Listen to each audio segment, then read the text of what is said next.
Welcome to the Wenquan Museum One Dummy series. This is the fourth series. I have done the sitting down 照片标记。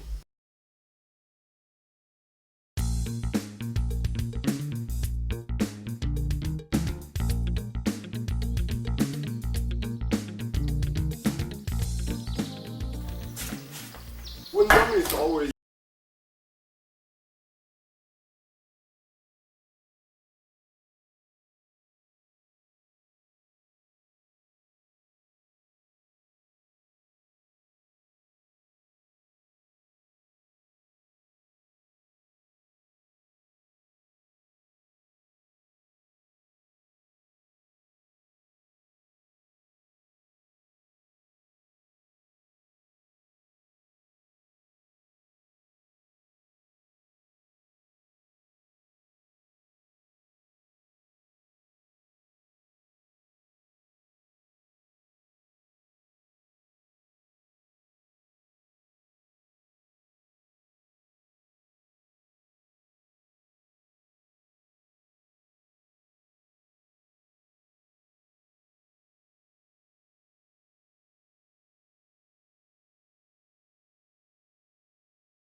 Okay, next I like to demonstrate section by section with the proper angles, the energy, the applications. So before that, I would like to introduce my assistants. Starting from first, Savvy, JK, and James.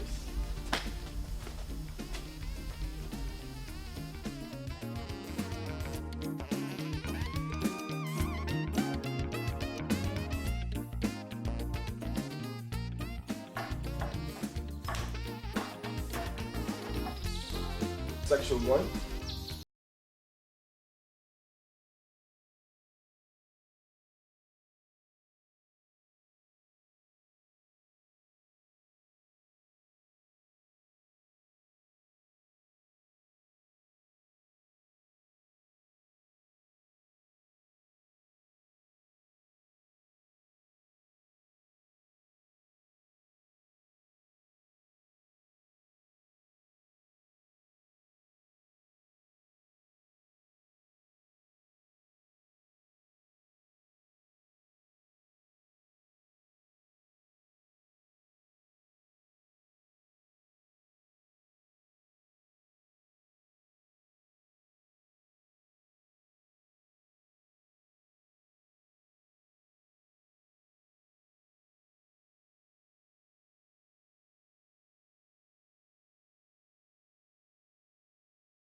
Its ability to engage your opponent with the best angle and the right energy. So I totally occupy his center. This is the second move. Or the lap gang style.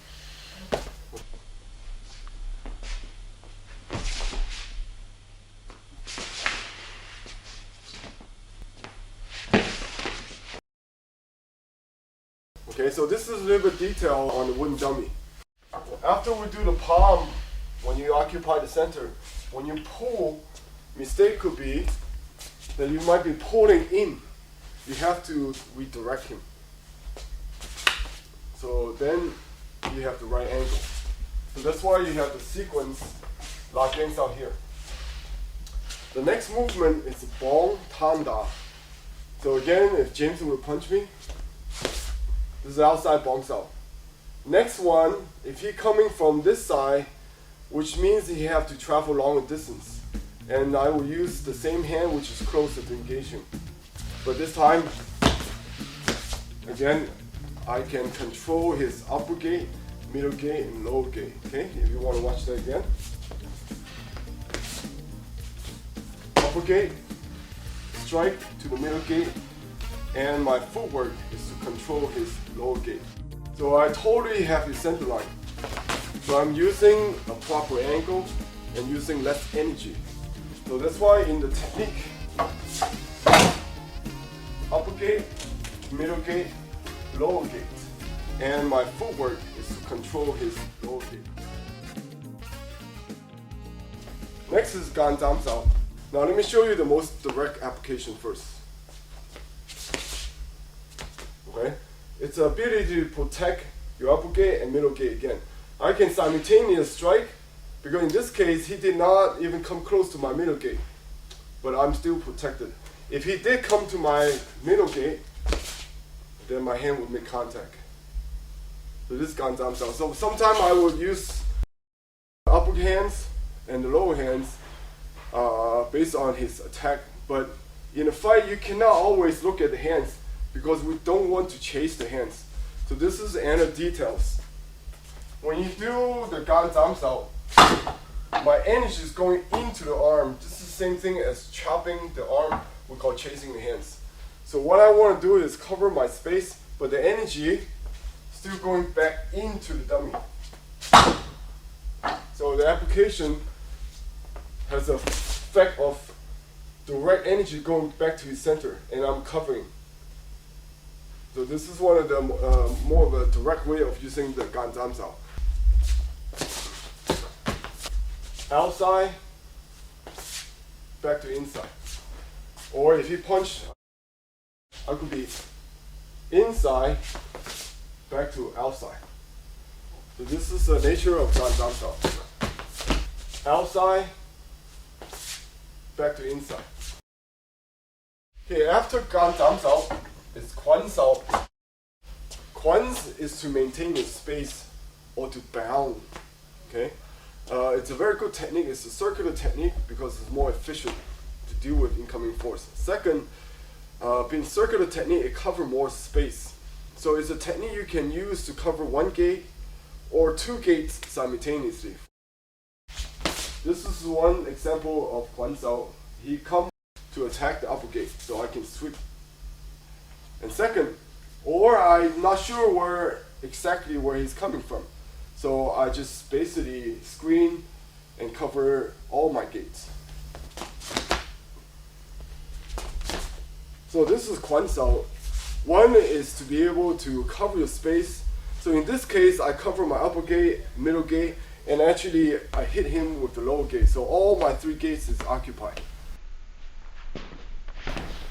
Another purpose of kwansao is have a sense of be able to capture your opponent's arm. Okay? Allow me to quickly trap the hands because you cannot catch somebody's hands with just one hand. So you see, kwansao idea is to be able to sweep your own gate, cover your own space, efficiently redirect the energy being a circular motion. Now you notice the angles. This express, if I stand over here, actually this arm already hit me. So for details, you need to know that this is a real attack. Your body has to be out of the way. So this is detail. This attack is out of the way. It's out of the way. So if I do right here, in essence, if this is a real kick, it still got me. The next move is the same. Kwan, then tanda. So I'd like to talk a little bit detail on the legs. Again, punch. So this leg serves the purpose of occupying the low gate. In this case, his center is open. Now I can do a lot of things. I can kick him, I can knee him. If he has the other foot out, this acts as a control. Now my foot is inside. Okay, or I get a better angle. So this is important. That's why when we practice this part, the legs are maintaining contact.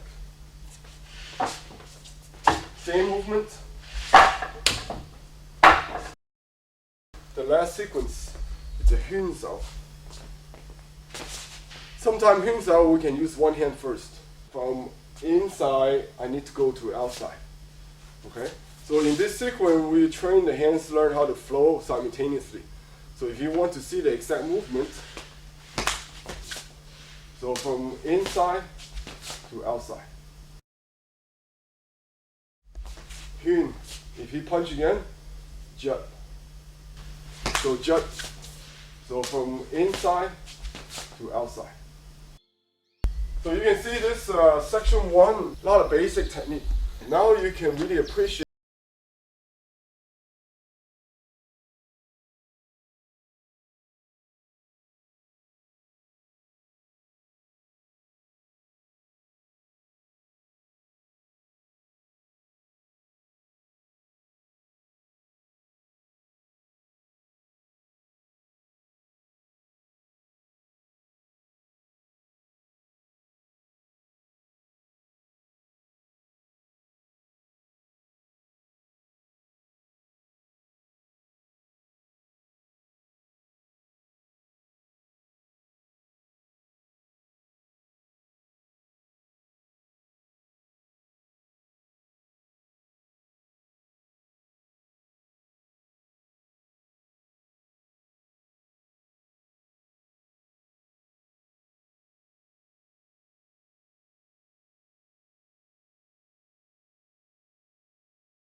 suppose a scenario I want to be direct.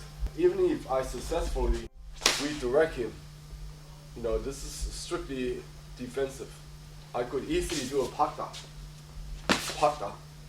Okay? So, but that's why the nature of pak also contains the nature of oneself.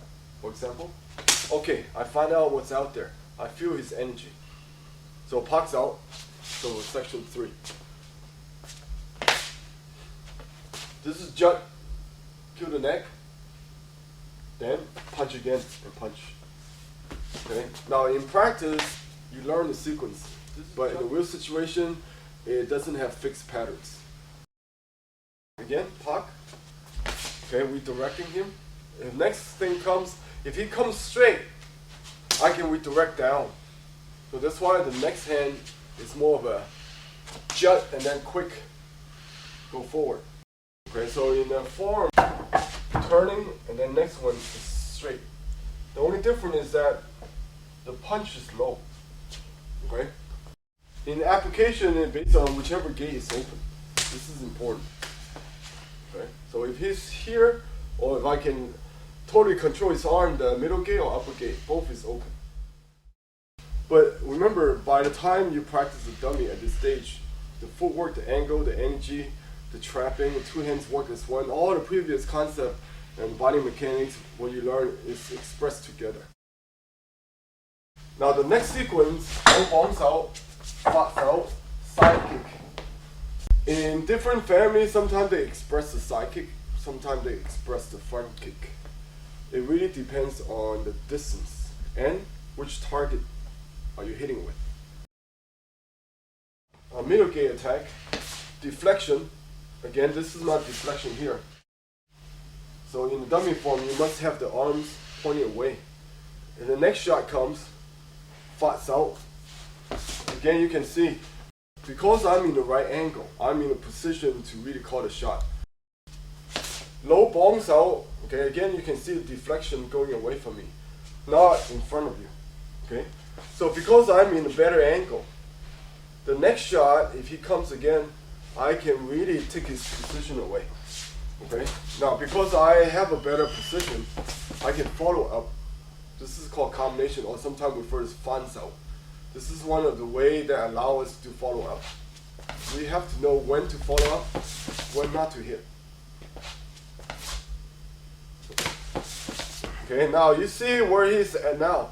At this distance, what would be the natural extension of my technique? Side kick. Okay, let's watch from the other angle. If I really take his balance away, my next follow-up will be a side kick. This is a perfect angle for me to finish him.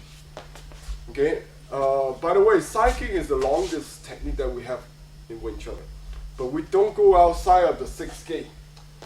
And we don't try to miss the efficiency factor. So even if he's far away, I still have to continue and recover my 6th gate. Now if he's close, just here, if he backs away, then the quickest kick I have is a front kick. Here, center line. This is all based on applications. So again, you cannot say this is the only way to practice dummy. So if you see a school that teaches this way,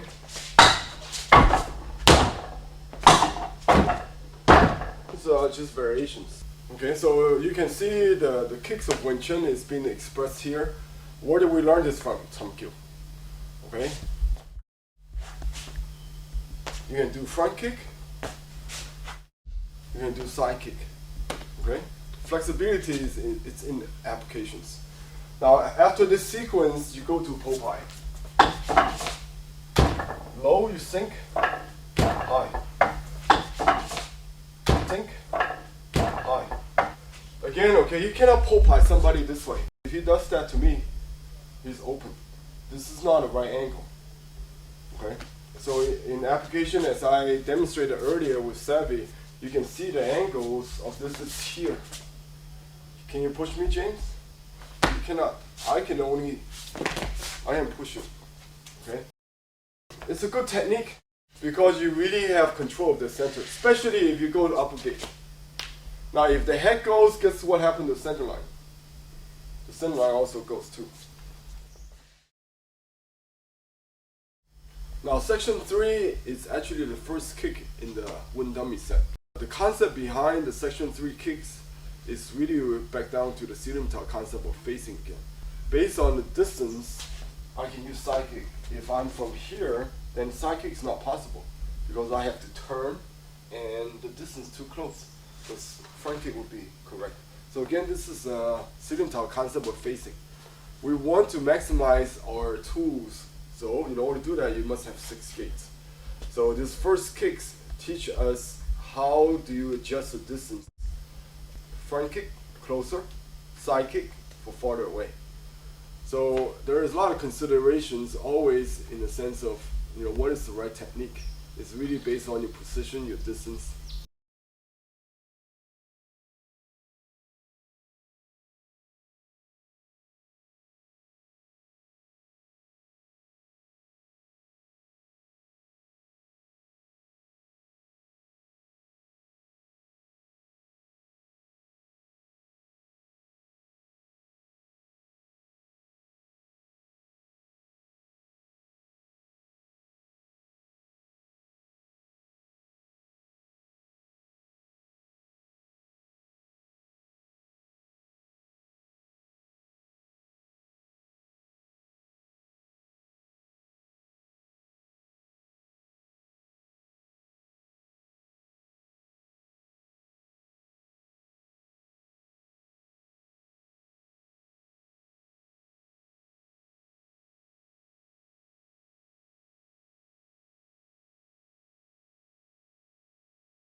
Thank you for watching our video.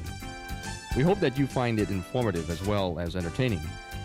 This video was brought to you by TC Media, who also publish Kung Fu Qigong magazine and kungfumagazine.com. These publications, as well as our vast video library, are just a portion of our offerings to you in the wide world of martial arts. Please take a brief moment to review our extensive collections of other products for the martial arts. Through our product fulfillment center, Martial Arts Mart, we bring you a complete selection of the highest quality products for the martial arts at affordable prices.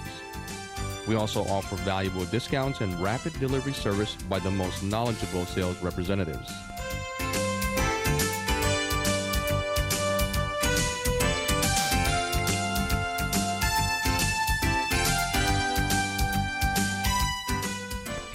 To receive a free catalog for yourself or your friends, please call us toll-free at 1-800-824-2433 or check out our online store at www.martialartsmart.com. Act now.